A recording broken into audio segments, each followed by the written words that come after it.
ಜೀವನ, ಆಯಾಸವಿಲ್ಲದಂತಹ ಮರಣ, ಮತ್ತೊಬ್ಬರ ಮುಂದೆ ಕೈ ಚಾಚದೇ ಇರುವಂತಹ ಜೀವನವನ್ನು ಬಯಸಿದವರು ಚಕ್ರವರ್ತಿಗಳು.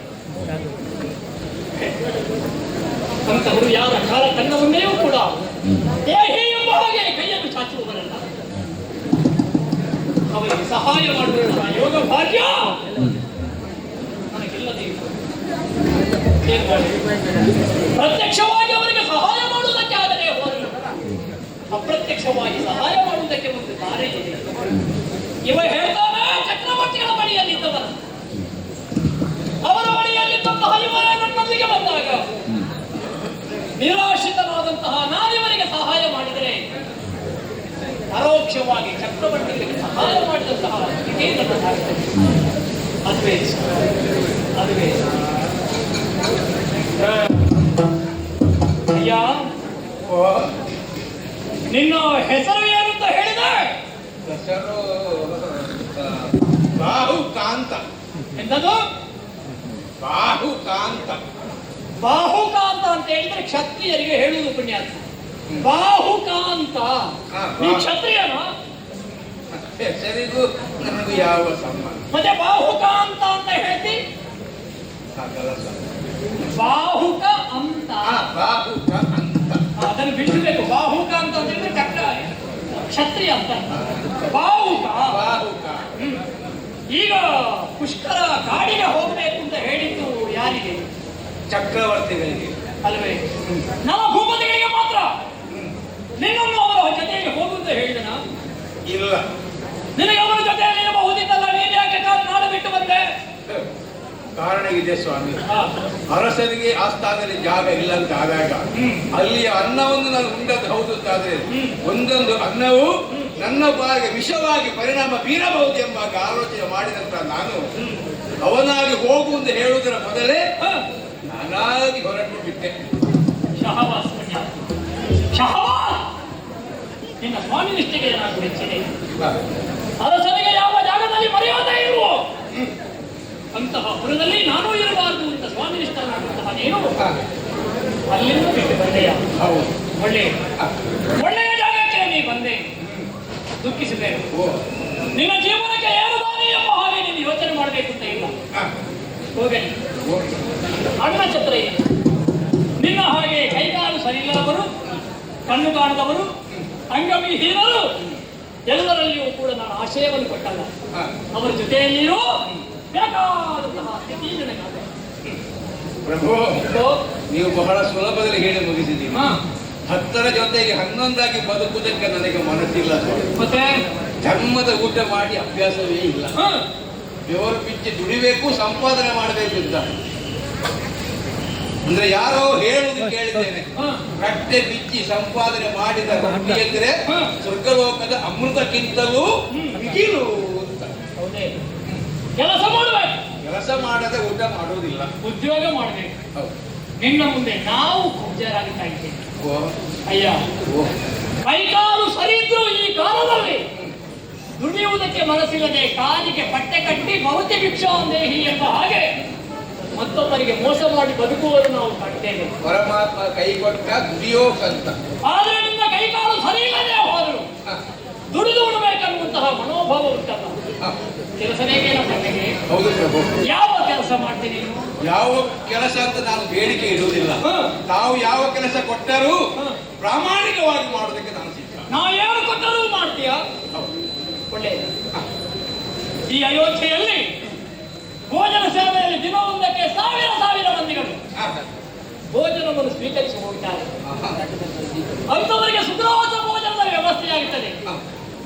ಆ ಅಡುಗೆಗೆ ಬೇಕಾದಂತಹ ಕಟ್ಟಿಗೆ ತರುವ ಕೆಲಸವನ್ನು ಮಾಡ್ತಾರೆ. ಅದು ಕಟ್ಟಿಗೆ ಕಾಡಲ್ಲಿ ಇರುವುದಾ? ಅಲ್ಲ, ನಮ್ಮ ಅಯೋಧ್ಯೆಯಲ್ಲಿ ಅರಮನೆಯಲ್ಲಿ ಅಂಗಡದಲ್ಲಿ ಬಿದ್ದಿದೆ. ಕೇಳಿದೆ. ಅಲ್ಲ, ಒಂದು ಕಟ್ಟಿಗೆ ಕಾಡಿನಲ್ಲೇ ಇರುವುದಲ್ವ ಪುಣ್ಯ? ಹೌದು, ಕಟ್ಟಿಗೆ ತರಬಹುದು, ಒಟ್ಟಿಗೆ ಜನ ಬೇಕು. ಒಳ್ಳೆ ಕೆಲಸ ಆಯ್ತಲ್ಲ. ಅದ್ಯಾಕೆ ಒಟ್ಟಿಗೆ ಜನ? ಕಟ್ಟುವುದಕ್ಕೆ, ಕದಿಯುವುದಕ್ಕೆ. ನಾನು ಈ ಕೈಗಳಲ್ಲಿ ಕಟ್ಟಿ ಹಿಡಿದು ತರದೆ ಕಡಿಲಿಕ್ಕೆ ಉಂಟು. ನಿನ್ನ ಕೈಯೇ ಕಟ್ಟಿಗೆ ಆಗಿದೆ, ಮತ್ತೆ ಕಟ್ಟಿಗೆ ತರುತ್ತೇನೆ. ಅದು ಬೇಡ.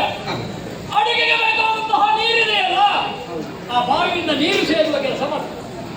ನೀರು ಬಾವಿಯೊಳಗೆ ಇಲ್ಲ, ಅರಮನೆಯ ಒಳಗೆ ತುಂಬಿಸಿದ್ದಾರೆ, ಅಲ್ಲಿಂದ ತೆಗೆದುಕೊಂಡು ಬಂದೆ. ಮತ್ತೆ ನೀರು ಬಾವಿಯ ಒಳಗೆ ಇರುವುದಲ್ವೇ? ಪ್ರಭು, ನೀರು ತರಬಹುದಿತ್ತೆ. ನಾನು ಈ ಕೈಗಳಲ್ಲಿ ಹಗ್ಗ ತೆಕ್ಕೊಳ್ಳುದುಂಟೆ. ಈಗ ನಾನು ಹೇಳ್ತೇನೆ ಕೆಲಸ ಮಾಡುತ್ತ, ನೀನೇ ಉದ್ಯೋಗ ಬೇಕು ಅಂತ ಹೇಳ್ತೇನೆ. ಉದ್ಯೋಗ ಬೇಕು, ನಾನು ಏನು ಕೊಟ್ಟರು ಆಗುವುದಿಲ್ಲ. ಹಾಗಿದ್ರೆ ಹೀಗೆ ಮಾಡು, ನೀನೇ ಹೇಳು ಯಾವ ಉದ್ಯೋಗ ಬೇಕು ನಿನಗೆ. ಆ ಕೆಲಸವೋ ಈ ಕೆಲಸವೋ ಅಂತ ಆಲೋಚನೆ ಮಾಡುವುದು ಬೇಡ. ಮೊದಲು ಇದ್ದದನ್ನ ಮುಂದುವರಿಸೋಣ. ಮೊದಲು ಯಾವ ಕೆಲಸದಲ್ಲಿದ್ದೆ? ಅಲ್ಲಿ ನಾನು 1000 ಕುದುರೆಗಳ ಯಜಮಾನ. ಪುನಃ ತಪ್ಪಿ ಮಾತಾಡ್ತಿ. ಯಜಮಾನ ನೀನಾದ್ರೆ ಅವರೆಂತದ್ದು? ಕುದುರೆಗಳ 1000 ಕುದುರೆಯನ್ನು ಸಾಕುತ್ತಾ ಇದ್ದಾವೆ. ಹೌದು, ಒಳ್ಳೆಯದು. ಇಲ್ಲಿ ಅಷ್ಟೇನು ಕುದುರೆಗಳಿಲ್ಲ, ಇಲ್ಲಿ ಬರೇ 100 ಕುದುರೆಗಳು ಮಾತ್ರ ಇರುವುದು. ಕೇವಲ 100? ಪ್ರಭು, ನಾನು ಮನಸ್ಸು ಮಾಡಿದೆ ಅಂತಾದರೆ ಆ 100 ಕುದುರೆಗಳಿಗೆ 1000 ಕುದುರೆಗಳ ಬಲ ಯಾಕೆ ಬರಬಾರದು? ಅದು ಬೇಕು. ನಾವು ಯಾವ ಕ್ಷೇತ್ರಕ್ಕೆ ಹೋಗ್ತೇವೋ ಆ ಕ್ಷೇತ್ರ ಒಳ್ಳೆಯದಾಗುವುದಕ್ಕೆ ನಾವು ಪ್ರಯತ್ನಿಸಬೇಕು. ನಿಮ್ಮ ಸಾಕಾಣಿಕೆಯಲ್ಲಿ 1000 ಕುದುರೆ ಅಂದ್ರೆ ನಮಗೂ ಸಂತೋಷ. ಸರಿ, ಅದೇ ಉದ್ಯೋಗ ಆಗಿತ್ತಲ್ಲ? ಹೌದು. ಕುದುರೆಯ ಲಯ ಎಲ್ಲಿದೆ? ಇನ್ನು ಅರಮನೆಗೆ ಸೇರಲಿಲ್ಲ, ಕುದುರೆಯನ್ನು ಲಯ ಮಾಡ್ಲಿಕ್ಕೆ ಹೊರಟ. ಇನ್ನು ಅದು ಕುದುರೆಯ ಲಯ ಅಲ್ಲ ಪುಣ್ಯಾತ್ಮ, ಕುದುರೆಯ ಲಾಯ. ಎಳಿಬೇಕು. ಯಾವುದನ್ನು? ಲಾಯವನ್ನು. ಲಾಯ ಹೇಳ್ಬೇಡ, ಅಕ್ಷರ ಹೇಳಿದ್ರೆ ಸಾಕು. ಅಕ್ಷರ ಎಳಿಬೇಕು. ಇದು ರಾಯರೇ ಹೆಸರು ಮಾಡಬಾರ್ದು. ಇನ್ನೊಂದು ಬೇಡಿಕೆ ತಂದದ್ದು. ಎಂತದ್ದು? ಅದು ಆಗುದಿಲ್ವಾ?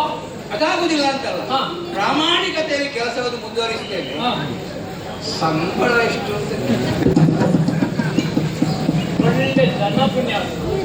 ಇನ್ನು ಉದ್ಯೋಗಕ್ಕೆ ಸೇರಲಿಲ್ಲ, ಪ್ರಾರಂಭ ಆಗಲಿಲ್ಲ. ನೀನು ಹೋದಲ್ಲೆಲ್ಲ ಹೀಗೆ ಸಂಬಳ ನಿಶ್ಚಯ ಮಾಡಿ ಉದ್ಯೋಗ ಸೇರಿ ಮತ್ತೆ ಚರ್ಚೆ ಆಗಬಾರ್ದಲ್ಲ. ಅಲ್ಲ, ನೀನಿರುವುದೇ ಒಬ್ಬ ಪುಣ್ಯಾತ್ಮ, ನಿನಗೆ ಸಂಬಳ ಯಾಕೆ? ಒಬ್ಬನೇ ಅಂತ ಯಾರು ಹೇಳಿದ್ರು? ಮತ್ತೆ ಈಗ ಇರುವುದು ಒಬ್ಬನೇ ಆಗಿರಬಹುದು. ನಾನು ಒಬ್ಬ ಸಂಸಾರಿ, ಅಂದ್ರ ಹೆಂಡತಿ ಮಕ್ಕಳು.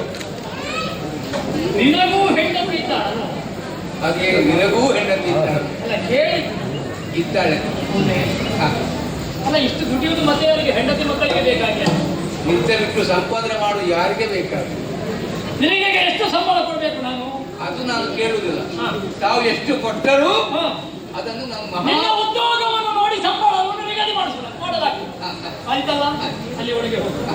ಆ ಮೇಲ್ವಿಚಾರಣೆ ಮಾತ್ರ ನೀನು ಮಾಡು, ಉಳಿದ ಕೆಲಸ ಮಾಡ್ಲಿಕ್ಕೆ ನಮ್ಮ ಊರಿದ್ದಾರೆ. ಅದು ಬೇಕು, ಯಾಕಂದ್ರೆ ನನ್ನಿಂದಲಾಗಿ ಮೊದಲಿದ್ದವನ ಉದ್ಯೋಗಕ್ಕೆ ನನ್ನ ತೊಂದರೆ ಆಗುವುದು ಅಲ್ವಾ? ಹಾಗಾಗಿ ಒಂದು ಉದ್ಯೋಗವನ್ನು ಬೇರೆ ಮಾಡು, ನೀನು ಮೇಲ್ವಿಚಾರಣೆಗೆ ಮಾತ್ರ, ಅವನ ಉದ್ಯೋಗ ಅವನಿಗೆ. ಆಯ್ತಲ್ಲ?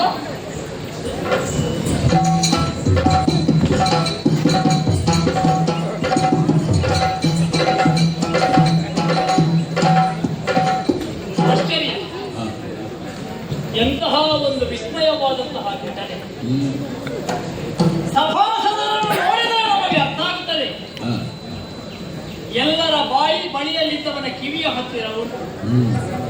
ಮಾತಾಡುವುದು ಏನು ಅಂತ ನಮಗೆ ಗೊತ್ತಾಯಿತು.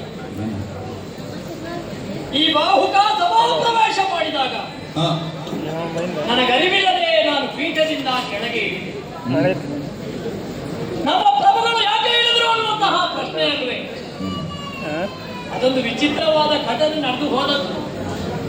ಅಯಾಚಿತವಾಗಿ ನಡೆದಂತಹ ಒಂದು ಘಟನೆ. ಅದಕ್ಕೆಲ್ಲ ನೀವು ದೊಡ್ಡ ಅರ್ಥವನ್ನು ಕಲ್ಪಿಸುವುದಕ್ಕೆ ಹೋಗಬೇಡಿ. ಅಘಟಿತವಾದಂತಹ ಘಟನೆ. ಇನ್ನೇನು ಕಾರ್ಯಬಾಹುಲ್ಯ ಉಳಿಯಲಿಲ್ಲ. ಇಂದಿನ ಸಭೆಯನ್ನು ವಿಸರ್ಜಿಸಿ ವಿಶ್ರಾಂತಿ.